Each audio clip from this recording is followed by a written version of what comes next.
सरकारी स्कूलों में पढ़ने वाले बच्चों, उनके अभिभावकों और टीचर्स का मेरे चैनल पे हार्दिक स्वागत है। मैं हूं Pooja and welcome to my channel Pooja stories. तो सरकारी स्कूलों में इंग्लिश को कैसे सीखें की सीरीज़ को आगे बढ़ाते हैं और समझते हैं कुछ और बातें। तो इस टॉपिक पे मैंने और भी बहुत सारे वीडियोज़ बनाए हुए हैं, तो अगर आपने मेरा वीडियोज़ पहले नहीं देखा है तो उन वीडियोज़ को आप जाके मेरे डिस्क्रिप्शन बॉक्स में देख सकते हैं। उनका लिंक मैंने शेयर कर दिया है, या फिर आप मेरे चैनल को सब्सक्राइब कर चुके हैं तो वहाँ से भी आप मेरे वीडियोज़ देख सकते हैं, या फिर आप मेरे चैनल को सब्सक्राइब कर लीजिए अगर चैनल पर नए हैं तो। ओके, तो अभी हमने पेज नंबर 5 तक कंप्लीट कर लिया था। पिछले वीडियो में मैंने बताया था कि कैसे बच्चों को पिक्चर डिस्क्रिप्शन को हम समझा सकते हैं और इससे कितनी नई नई चीज़ें हम बच्चों को सिखा सकते हैं, कैसे इस पिक्चर डिस्क्रिप्शन को बताना है। ये सारी चीज़ें मैंने बताई हुई हैं पिछले वीडियो में, तो वो वीडियो जाके आप चेक कर लीजिए। एंड अब हम चलते हैं नेक्स्ट पेज पे। तो नेक्स्ट पेज पे हमारा जो है फिर से वही प्रोसेस है जो मैंने इधर वाले पेजेस में आपको समझाए हुए हैं। अगर आपने मेरा वीडियोस देखा है तो आपको ज़रूर समझ में आएगा, और नहीं देखा है तो प्लीज़ उन वीडियोस को जाके देखिए, जिससे मैं फिर से उसको रिपीट नहीं कर रही हूँ, क्योंकि इस पेजेस पे मैंने वीडियोस बनाए हुए हैं। तो अब मैं बढ़ती हूँ थोड़े से आगे वाले पेजेस पे। ओके, तो पेज नंबर 6, 7 और 8 एंड 9, फिर 10, 11 एंड 11 पेज तक हम इसको देख चुके हैं। पहले भी सेम प्रोसेस है, जो प्रोसेस पहले वाले पेजेस में है स्टार्टिंग में, वही सेम प्रोसेस इन पेजेस में भी है। तो अभी हम आते हैं इस वाले पेज पे, यानी पेज नंबर 12 पे। पेज नंबर 12 पे दिया हुआ है picture story in a fair. ठीक है, इसमें आपको 1 2 3 पिक्चर्स बनाए हुए हैं। तो आपको करना ये है कि सबसे पहले इस पेज को बच्चों के साथ शेयर करना है। बच्चों को कैसे समझाना है ये चीज़ हम देखेंगे। ओके, तो अभी दिया हुआ है teachers note for day 101 means 101। Teachers के लिए नोट है यहाँ पे, इसको हम पहले रीड करते हैं, उसके बाद से इसको समझते हैं कि इसको कैसे करना है। ओके, बच्चों को इन पिक्चर्स को ध्यान से देखने को कहें। ठीक है, इस पर बच्चों से बात करें। बच्चों को पिक्चर्स के आधार पर कहानी कहने के लिए कहें। बच्चे अपने समूह में भी चर्चा कर सकते हैं। बच्चों को अपनी बात कहने की पूरी आज़ादी दें। सिखाए जाने वाले words pot, parrot, peacock, pigeon, pig, piglet और पोटैटो आदि पे बात करें। चित्र में सिखाए जाने वाले शब्दों को बच्चे पहचान लें, तब तक उनके इंग्लिश वर्ड को बोर्ड पर बच्चों को दिखाते हुए लिखें। ओके, और फिर कमांड एक है come here and sit down. Activity है colour colour which colour game. ठीक है, तो हमें क्या करना है कि ये पिक्चर डिस्क्रिप्शन भी मैंने पिछले वाले वीडियो में समझाया हुआ है, तो वो भी आप चेकआउट कर सकते हैं। और फिर से मैं समझा देती हूँ कि इसमें करना क्या है। करना ये है कि ये पिक्चर दिखाना है बच्चों को, और बच्चों से इसके बारे में क्वेश्चन पूछना है, उनको समझाना है, और जो नए वर्ड्स बच्चे बताएंगे या फिर हिंदी में ही उसको बताते हैं तो उनको इंग्लिश में ट्रांसलेट करके आपको बताना है बच्चों को। और ध्यान देना है इस बात को कि बच्चे पूरे वर्ड्स को अच्छी तरह से समझ लें, और जब तक नहीं समझ पा रहे हैं, जब तक वो याद नहीं कर पा रहे हैं, तब तक आपको बोर्ड पे बार बार उन वर्ड्स को लिखना है, बार बार वर्ड्स को बच्चों से पूछना है। ये सारी चीज़ें हमें एक्टिविटीज़ करानी है। साथ में कमांड भी है, come here and sit down वाला जो कमांड सेक्शन अगर आप पढ़ते हैं यहाँ पे, जैसे सामान्य निर्देश मैंने पहले भी वीडियो में बताया हुआ है कि जब भी आप बुक को उठाएं तो सामान्य निर्देश ज़रूर पढ़ लें कि राइम्स कैसे पढ़ानी है, पिक्चर डिस्क्रिप्शन कैसे पढ़ाना है, स्टोरीज कैसे पढ़ानी है, प्लस कमांड वाला सेक्शन है, कन्वर्सेशन वाला सेक्शन है। तो ये सब चीज़ें एक्टिविटीज़ हैं, ये सब कैसे करानी है ये पूरे डिटेल में आपको दिया हुआ है। तो आप जब भी बुक लें तो कौन सा सेक्शन आप कर रहे हैं उस हिसाब से आप अपने बच्चों को पहले समझ के खुद से और आगे बढ़ सकते हैं। ओके, तो ये पिक्चर डिस्क्रिप्शन हमारा हो गया। अब हम आते हैं पेज नंबर 13 पे। पेज नंबर 13 पे सेम वही पिक्चर्स हैं और उनको डिस्क्राइब किया हुआ है वर्ड्स में, सेंटेंसेस में, एंड बच्चों को कैसे सिखाना है हम ये शुरू करते हैं। ये वाला मैं पर्सनली मेरा काफ़ी फेवरेट पेज है, बिकॉज मैं हमेशा से ना इस तरह की स्टोरीज ढूंढते रहती हूँ कि बच्चों को हिंदी के साथ साथ इंग्लिश कैसे सिखाया जाए, इंग्लिश वर्ड्स कैसे सिखाया जाए। तो ये मुझे बहुत ही अच्छा लगता है ये वाला सेक्शन। अगर आप भी देखेंगे बुक्स को तो आपको भी बहुत अच्छा लगेगा देखकर कि मतलब कितनी आसानी से, कितनी ईजिली हम बच्चों को इंग्लिश सिखा सकते हैं, खुद भी सीख सकते हैं। सबसे बड़ी बात मुझे ये लगती है कि हम खुद भी सीख सकते हैं। अगर हमें कुछ नहीं आती है, ज़ीरो इंग्लिश आती है, फिर भी ये बुक इतनी अच्छी है, सच बताऊं तो, कि मुझे इस बुक पे वीडियो बनाने का मन किया। अदरवाइज इंग्लिश की बुक तो हज़ारों पड़ी हुई हैं मार्केट में या आपके घर में, लेकिन इस तरह की बुक्स इंग्लिश की बहुत कम देखने को मिलती हैं। और ये बिहार सरकार के को सच में मैं थैंक यू करना चाहती हूँ कि इस तरह की बुक्स वो लेके आई हैं बच्चों के लिए। प्लस इतनी मतलब समझने की चीज़ें इसमें डाली हुई हैं, और साथ में पेरेंट्स के लिए भी इतनी हेल्प है, टीचर्स के लिए भी इतनी हेल्प है कि मतलब मुझे बहुत अच्छा लगता है। ओके, तो अभी हम आते हैं इस वाले पेज पे।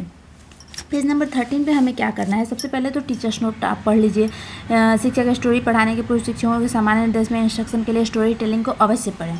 यहाँ पे आप आएंगे जब सामान्य निर्देश में, तो आपको मिल जाएगा कि कैसे हम बच्चों को स्टोरी टेलिंग करेंगे। ठीक है, पिक्चर स्टोरी टेलिंग में आपको दिया हुआ है कि पिक्चर स्टोरी में शिक्षक शिक्षिका पहले बच्चों को पिक्चर दिखाएं तथा उनके पिक्चर डिस्क्रिप्शन में दिए गए तरीकों का प्रयोग कर बातचीत करें। प्रत्येक स्टोरी को दिवसवार बांटा गया है। शिक्षक शिक्षिका स्टोरी के पहले दिन स्टोरी के चित्र के बारे में बात करें, बच्चों से बात करें। वे अपनी मातृभाषा में भी बात कर सकते हैं। बहुत आसानी से बच्चे से अगर पूछेंगे तो बच्चे इंग्लिश में तो बताएंगे नहीं, वो अपनी मातृभाषा में ही बताएंगे। और ये बहुत अच्छी बात है कि बच्चे मातृभाषा में बता रहे हैं।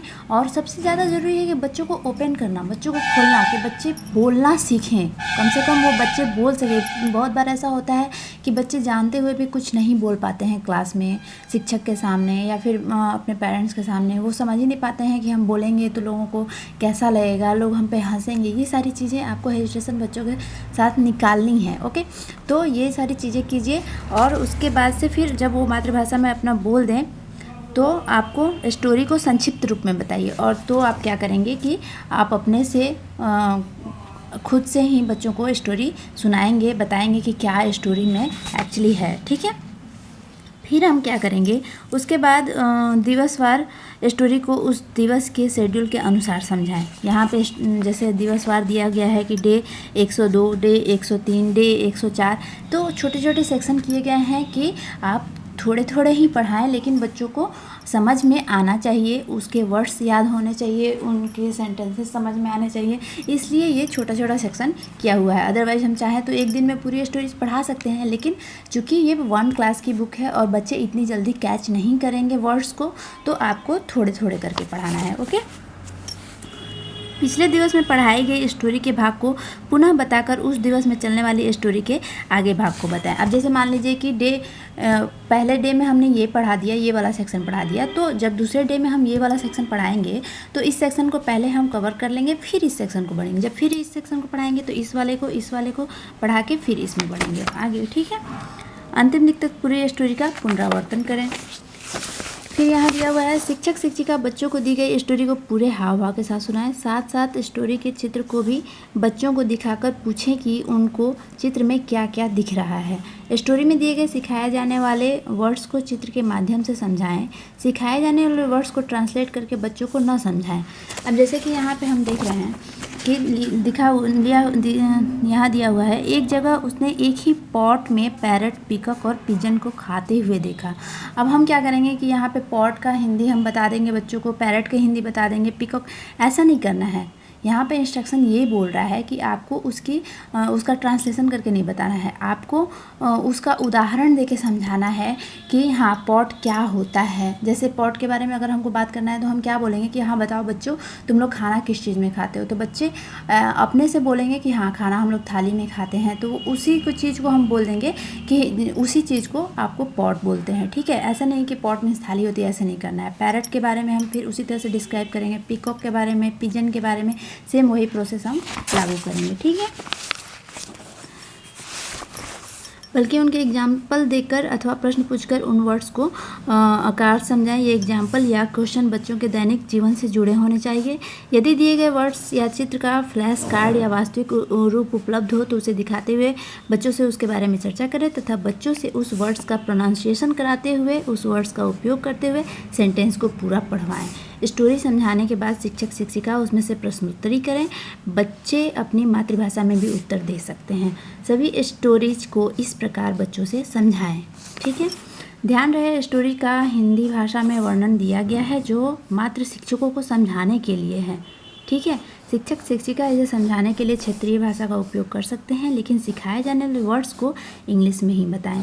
दिए गए विभिन्न कॉन्सेप्ट और सब्जेक्ट टीचिंग के दौरान समझाए और सिखाए गए वर्ड्स को ब्लैक बोर्ड पर बताए गए तरीक़ों से ही लिखें। बहुत ही आसानी से आप इंस्ट्रक्शन पढ़ के बच्चों को ये सारी चीज़ें समझा सकते हैं, बता सकते हैं। तो इस तरह की चीज़ें आप ज़रूर ट्राई करें। मैं स्टोरीज नहीं पढ़ा रही हूँ, मैं इस स्टोरी को आज नहीं पढ़ा रही हूँ, मैं बस ये बता रही हूँ कि जो भी वर्ड्स दिए गए हैं इंग्लिश के ना, उनको बच्चों से कवर कराएं। कोशिश करें कि बच्चे उन्हें सीख लें जल्दी से जल्दी। इससे क्या होगा कि बच्चे बहुत ही जल्दी कॉन्फिडेंट फील करेंगे कि मुझे ये वर्ड आता है, मुझे ये वर्ड आता है, मुझे ये वर्ड आता है, इसका मतलब ये होता है। जब छोटे बच्चे सीखते हैं कोई चीज़ ना, तो वो बड़ी खुश होते हैं, बड़ा अच्छा लगता है उनको इन सब सारी चीज़ों में।